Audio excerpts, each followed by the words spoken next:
Surabaya angkatan tahun 2023.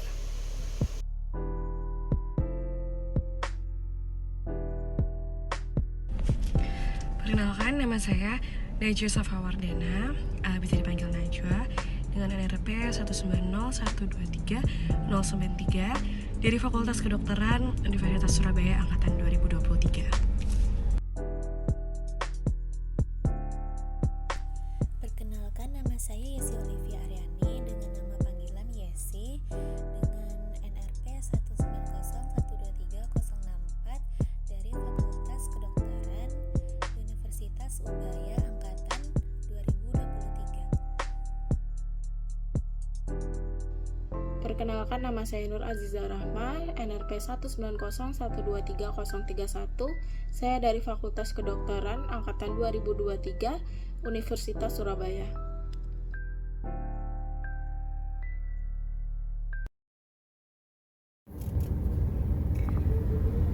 Kalsium merupakan zat gizi mikro yang dibutuhkan oleh tubuh dan mineral yang paling banyak terdapat dalam tubuh. Sekitar 1,5-2% dari berat badan orang dewasa atau kurang lebih sekitar 1 kg. Dan hampir seluruh kalsium ini ada di dalam tulang dan berperan sentral dalam struktur dan juga kekuatan tulang. Fungsi kalsium ada cukup banyak, utamanya adalah sebagai struktur dari pembentukan tulang dan gigi dan juga berperan sebagai faktor pertumbuhan dan juga pembantu reaksi biokimia di dalam tubuh. Pada tulang, kalsium berbentuk garam yaitu hidroksipeptid dan akan membentuk matriks pada kolagen protein sehingga akan membentuk struktur tulang yang mampu menyangga tubuh kita sebagai tempat bersandarnya otot dan menyebabkan kemungkinan terjadinya suatu gerakan.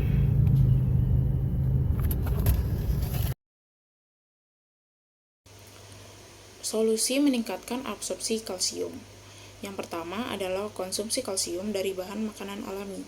Contoh bahan makanan alami ini seperti produk susu, yaitu keju, susu, kemudian ada sayuran hijau, dan ikan berlemak.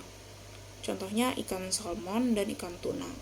Kemudian adalah paparan sinar matahari yang cukup. Paparan sinar UVB atau sinar matahari dengan cara berjemur untuk mengaktifkan vitamin D sehingga dapat menyerap kalsium lebih optimal. Ini adalah butuh mineral tambahan.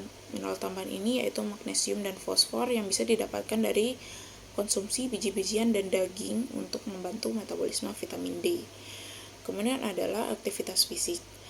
Latihan fisik teratur yang melibatkan tulang, contohnya seperti berjalan dan berlari untuk memperkuat retensi kalsium dalam tubuh. Kapan kita perlu mengonsumsi suplemen tambahan untuk mencukupi kalsium dalam tubuh kita? Pertama, dalam kasus defisiensi vitamin D, yang mana vitamin D ini sangat penting untuk membantu tubuh menyerap kalsium. Jika kadar vitamin D kita rendah, penyerapan kalsium juga akan terhambat.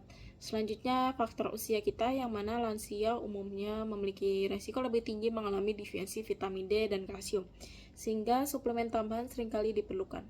Dan juga untuk bayi dan anak-anak kecil yang membutuhkan kalsium yang lebih banyak untuk pertumbuhan tulangnya, namun tidak harus berupa suplemen, namun juga bisa dari asupannya.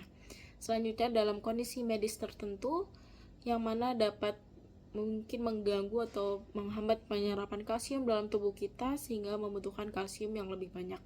Selanjutnya, dalam pengobatan tertentu seperti beberapa obat seperti kortikosteroid dapat meningkatkan resiko kehilangan kalsium dalam tubuh sehingga suplemen mungkin diperlukan. Selanjutnya, dalam kondisi kehamilan dan menyusui, ibu hamil dan menyusui memiliki kebutuhan kalsium yang lebih tinggi. Jika asupan dari makanan tidak mencukupi, suplemen dapat menjadi pilihan. Selanjutnya, suplemen apa yang perlu ditambahkan?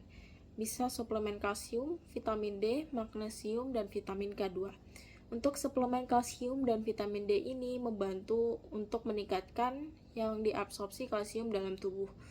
Untuk magnesium, mineral ini bekerja sama dengan kalsium untuk menjaga kesehatan tulang kita. Untuk vitamin K2 ini, vitamin ini membantu mengarahkan kalsium ke tulang dan mencegah penumpukan kalsium di arteri. Jadi yang diabsorpsi juga lebih banyak. Penting diingat sebelum memulai suplemen apapun, selalu konsultasikan ke dokter atau ahli gizi untuk menentukan jenis, dosis, dan merek suplemen yang tepat.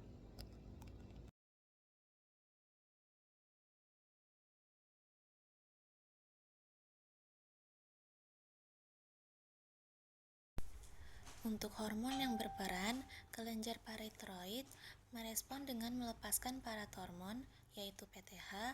Hormon ini bekerja melalui 3 mekanisme. Yang pertama, meningkatkan pelepasan kalsium dari tulang dengan memecah jaringan tulang untuk melepaskan kalsium ke dalam darah. Yang kedua, meningkatkan penyerapan kalsium dari makanan di usus dengan bantuan vitamin D yang diaktifkan. Lalu yang ketiga, mengurangi ekskresi kalsium melalui ginjal sehingga lebih sedikit kalsium yang dibuang melalui urin. Kombinasi dari mekanisme ini membantu meningkatkan kadar kalsium dalam darah. Lalu sebaliknya, ketika kadar kalsium dalam darah terlalu tinggi, kelenjar tiroid melepaskan kalsitonin.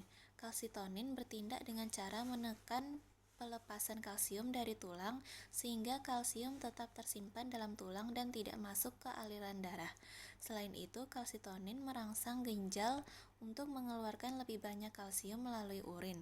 Hal ini membantu menurunkan kadar kalsium dalam darah agar tidak berlebihan, menjaga keseimbangan kalsium yang aman. Lalu ada vitamin D seperti yang digambar, sangat penting untuk meningkatkan penyerapan kalsium di usus. Ketika PTH merangsang ginjal untuk mengubah vitamin D menjadi bentuk aktifnya yaitu kalsitriol. Kalsitriol itu meningkatkan kemampuan usus untuk menyerap kalsium dari makanan.